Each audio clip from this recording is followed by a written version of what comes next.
हाँ जी सर, कैसे हैं आप लोग? जितने भी फाइनल वाले दोस्तों, आपको क्या करना है, आज एक और टॉपिक पढ़ना है। चार्ट रिवीजन छोटा सा ही है, असेसमेंट ऑफ वेरियस एंटिटीज का, political party and electoral trust का टैक्सेशन पढ़ना है। जब भी हम कहते हैं टैक्सेशन पढ़ना है किसी भी दो एस्पेक्ट का, तो हमें दोनों एस्पेक्ट पढ़ना है। एक जो पे कर रहा है उसका क्या होगा, दूसरा जो रिसीव कर रहा है इसका क्या होगा। अगर ये दो एस्पेक्ट आप लोगों ने पढ़ लिए तो आपका असेसमेंट ऑफ वेरियस एंटिटी वाला जो पार्ट है बहुत अच्छे से हो जाएगा। आप जानते हैं इंटरलिंकिंग जब तक के नहीं करेंगे तब तक के मजा नहीं आएगा, तो इसमें भी हम लोग इंटरलिंकिंग करेंगे अलग अलग सब्जेक्ट्स का। आपकी रिस्पॉन्सिबिलिटी है वो जो सब्सक्राइब बटन दिख रहा है उसको हिट करके जाना और इन ऑडियो रिविजन का पूरा मजा लेना, चार्ट रिविजन का पूरा मजा लेना।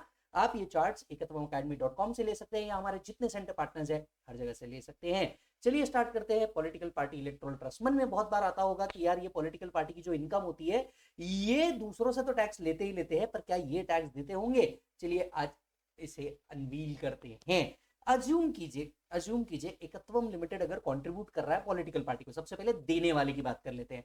सो अगर एकत्वम लिमिटेड क्या करता है, पॉलिटिकल पार्टी को कंट्रीब्यूट करता है, क्या होता होगा इसका? सबसे पहली एडजस्टमेंट मैं आपको बताता हूं। क्या पीजीबीपी कंप्यूट करते वक्त एकत्वम लिमिटेड को कोई डिडक्शन मिलता है? The answer is no.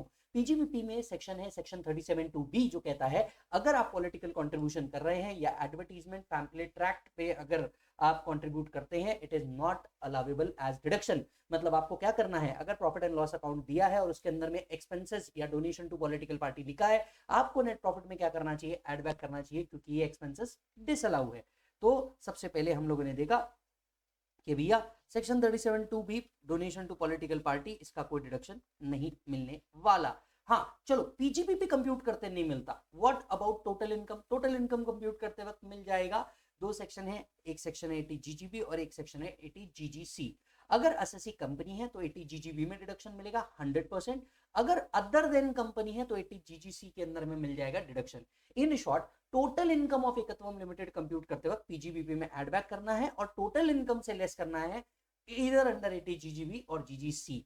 Yes और नो? तो यहाँ पे जो है, यहाँ पे होना चाहिए 80GGB और यहाँ होना चाहिए 80GGC। दोनों में से कोई भी एक सेक्शन के अंदर में होना चाहिए। तो ये हुआ एकत्वम लिमिटेड जब कंट्रीब्यूट कर रहा है तब क्या होगा। क्लियर है? अब आते हैं कि अगर पॉलिटिकल पार्टी इलेक्टोरल ट्रस्ट को रिसीव हो रहा है तो क्या उनके हाथ में ये टैक्सेबल है या उनके हाथ में ये एग्जम्प्ट है? तो गाइस ऐसा है कि सबसे पहले बात कर लेते हैं पॉलिटिकल पार्टी के बारे में। तो पॉलिटिकल पार्टी की जो इनकम है ये एग्जम्प्ट है अंडर सेक्शन 13A। जी हाँ, सेक्शन 13A के अंदर में पॉलिटिकल पार्टी की इनकम एग्जम्प्ट है। अब पॉलिटिकल पार्टी की जो इनकम है ये कौन कौन से हेड से एग्जम्प्ट है? एचपी से, कैपिटल गेन से, आईएफओएस से, और जो वॉलेंट्री कंट्रीब्यूशन मिल रहा है ये एग्जम्प्ट है। तो ध्यान से सुनिएगा, पॉलिटिकल पार्टी की कौन कौन सी इनकम एग्जम्प्ट है? HP income, capital gain income, IFOS income and voluntary contribution. ये चारों इनकी क्या है, एग्जम्प्ट है। लेकिन इन चारों इनकम जो एग्जम्प्ट है इसकी कुछ कंडीशन है जो आपको सेटिस्फाई करनी पड़ेगी। कंडीशन नंबर 1, इन्हें बुक्स ऑफ अकाउंट्स मेंटेन करना है एंड ऑडिट मैंडेटरी है। तो mandatorily books of accounts maintain करना है एंड ऑडिट क्या है, मैंडेटरीली है। दूसरा, इन्हें रिटर्न फाइल करना होगा अगर इनकी इनकम एक्सीड कर जाती है बेसिक एग्जाम्पशन लिमिट से before exemption under section 13A।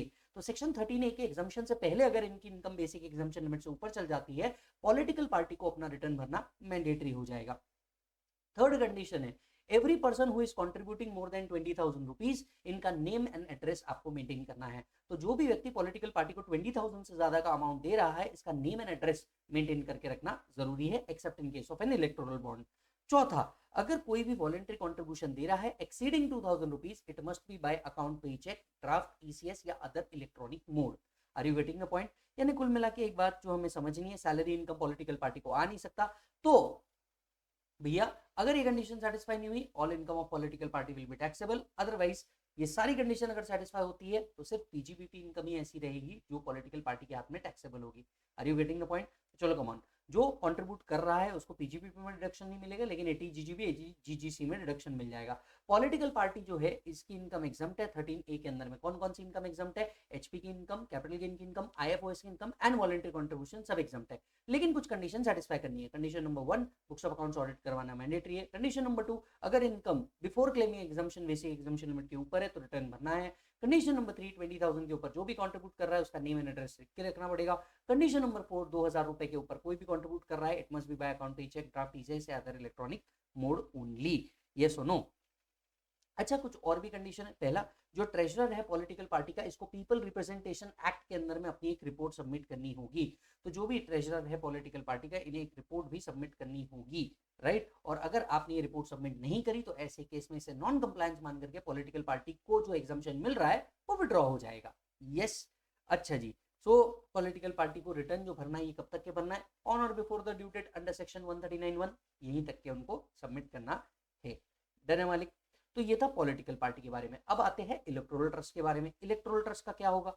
देखिए, इलेक्टोरल ट्रस्ट जो है इनकी इनकम एग्जाम्प्ट है अंडर सेक्शन 13B। अब इनकी कौन सी इनकम एग्जाम्प्ट है? Only the voluntary contribution receive by electoral trust is exempt. I repeat, only the voluntary contribution received by electoral trust is exempt. तो electoral trust की सारी income exempt नहीं है, सिर्फ जितनी वॉलेंट्री कॉन्ट्रीब्यूशन से आ रही है ये एग्जाम्प्ट है। लेकिन, है ना, इन्हें भी कुछ दो कंडीशन का सेटिस्फेक्शन करना होगा। Condition number 1, they should distribute 95% of the aggregate donation received to the other political party along with the brought forward surplus. तो जितना भी अमाउंट इनके पास है प्लस ब्रॉड फॉरवर्ड सरप्लस का 95% इनको क्या करना है? डिस्ट्रीब्यूट करना है। और दूसरा, सेंट्रल गवर्नमेंट ने जो कंडीशन दी है वो सेटिस्फाई करना है। Yes, chapter is over.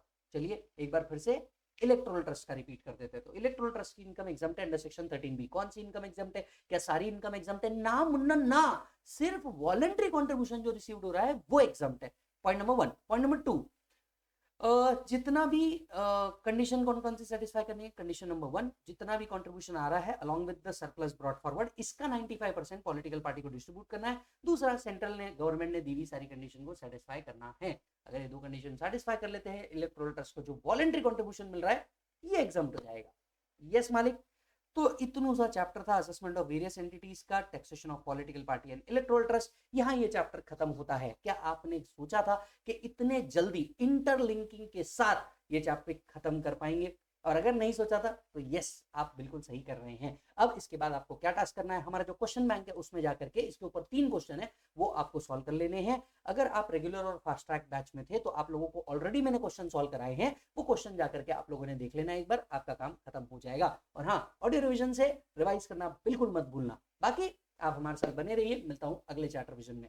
Take care.